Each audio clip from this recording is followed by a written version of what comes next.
Hey YouTube, Pipe Lawyer here, coming to you once again from the Sanctuary, and I've been away from the tube for a little while. I've been really busy. I've been in court a lot this past week. Today alone, I had 4 hearings, so, but I made it through. I'm tired, but I shall proceed to make videos with the consistency and frequency that I prefer. I don't like being away from the tube for too long because then people begin to think that there's something wrong, and there's nothing wrong. But anyway, hope you're all doing well. And I've been keeping up with your videos during my little brief separation from the tube since I've been working so much lately. But really good vids. Really enjoying them. But before I go any further, I want to thank all of you who wished me a happy birthday on Facebook and YouTube. Thank you very, very much. You're all very, very kind. My birthday was this past Tuesday, the 21st, and I got a lot of cool gifts. Had a really good time. The only wrinkle in it is that I had to spend part of the day in court, but even that turned out well, so I'm very happy about that. In any event, one of the videos that I saw in the last few days came from a relatively new pipe presenter on YouTube. And I'm sorry, I don't recall the gentleman's name, but his YouTube handle is RonRingo 1970, and he specifically directed the video to me.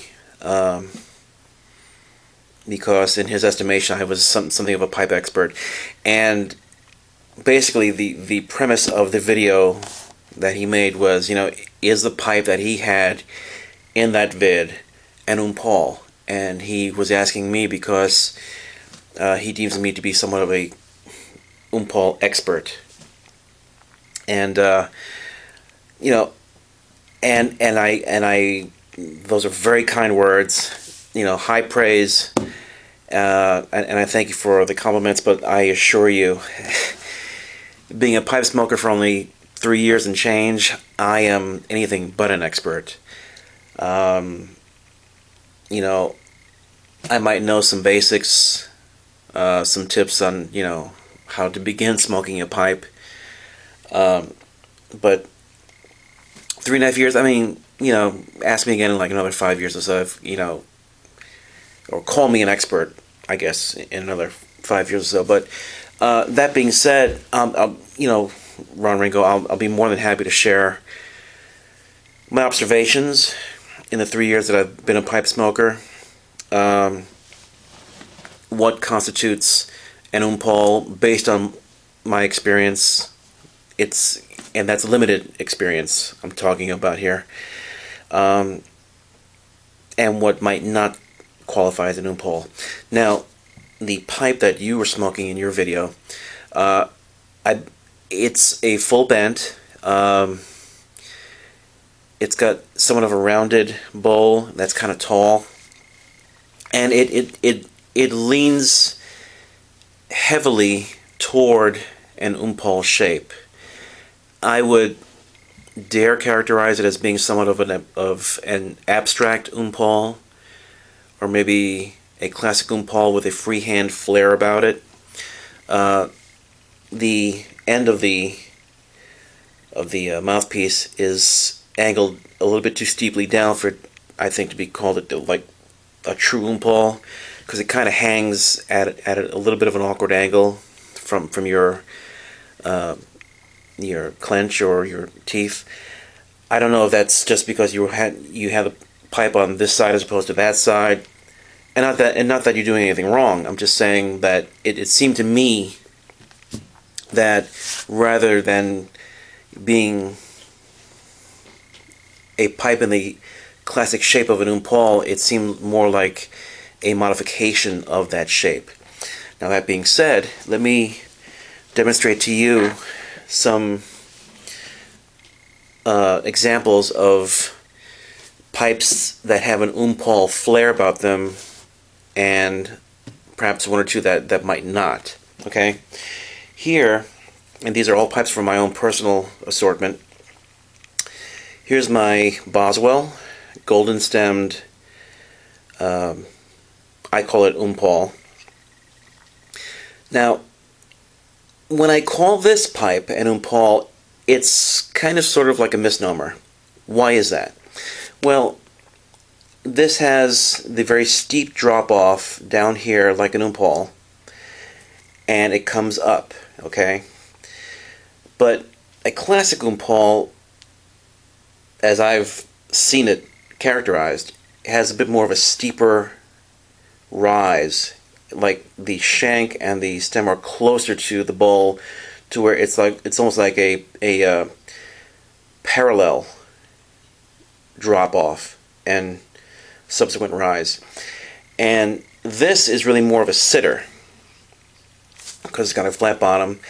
And if you really want to get into the hair splitting technical terms, it's almost it's almost a poker. I hesitate to call this pipe a true poker because there is no separation between the end of the shank and the base of the bowl. Usually with a poker, there's somewhat of a separation here. You see, but here it's flush. It joins there perfectly into one seemingly seamless piece. Okay, so I call this an Umpal. It's really a sitter, full bent sitter with Umpalish qualities. Now, here's another Boswell pipe of mine that I refer to as a poker Umpal.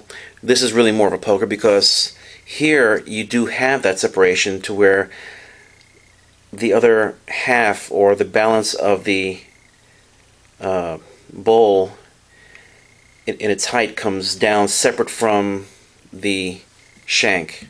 Okay, so that's what makes this really more of a poker with an Umpal style shape. Okay, so basically we've characterized that an Umpal has really more of a seamlessness between the shank and the bowl. It would continue down. Now, I've seen where an Umpal in the true sense of the word has a flat bottom, but it's not really a hard, sharp-edged flatness about it, usually.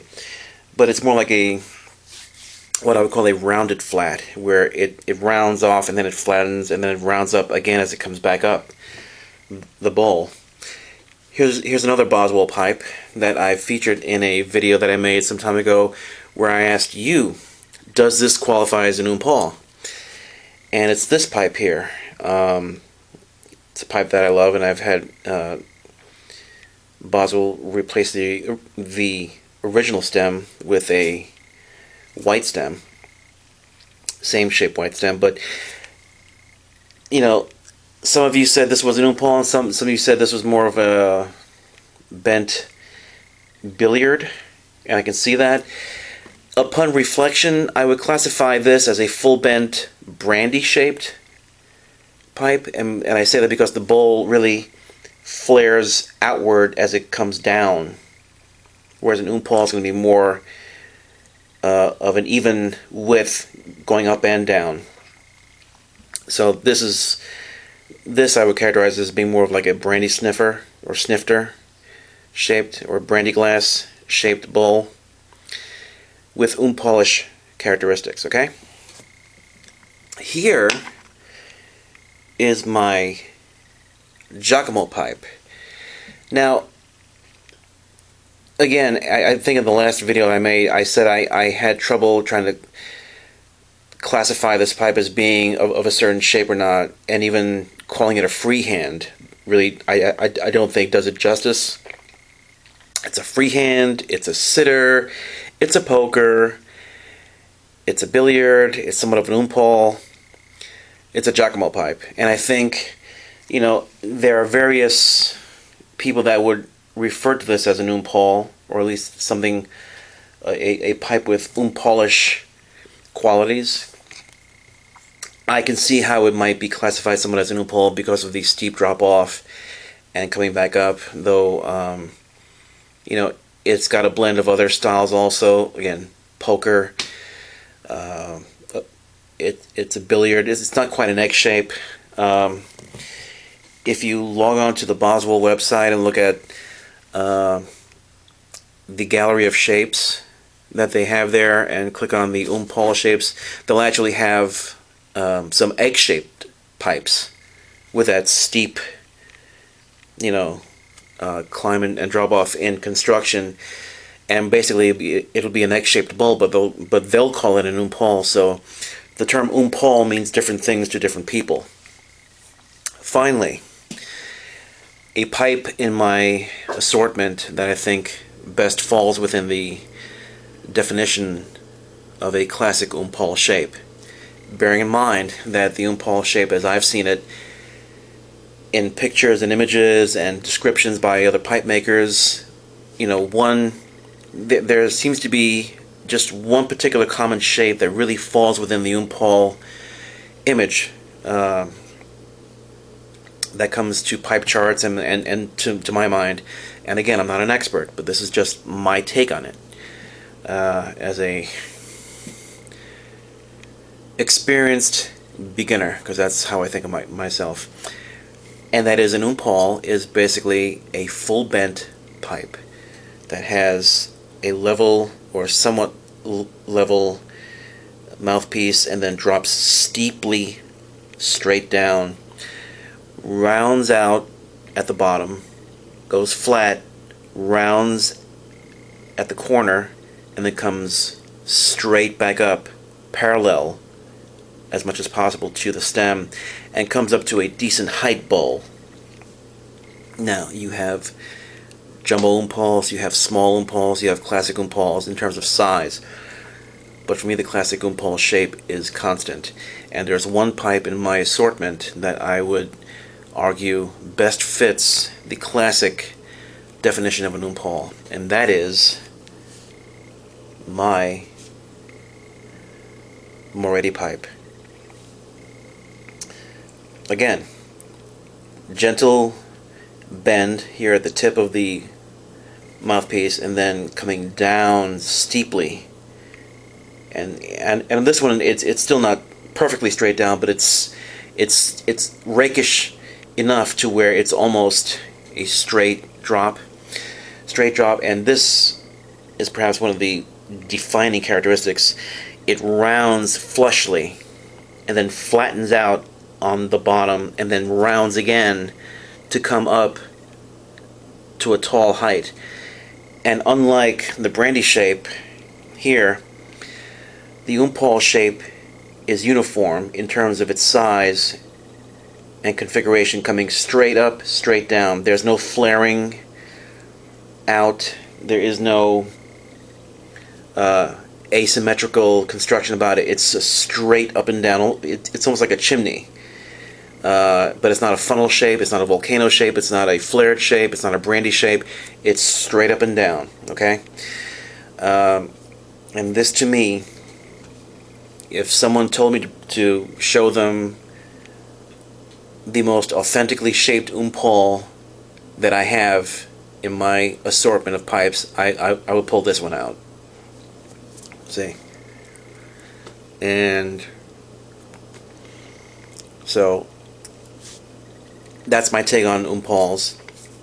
Different pipe makers call it different things. I think Dunhill calls their Paul a Hungarian, because Paul means Uncle Paul, and I forget in what language that is or what culture, but apparently the Paul after whom the pipe was named was somewhat of a tyrant, a dictator in his country that treated the people of his country very harshly, and to avoid the negative connotations, Dunhill and maybe some other pipe makers chose to name theirs a Hungarian shape, and I think Dunhill and maybe one or two other pipe makers named their own Pauls that. But in any event, that's my explanation of an Paul.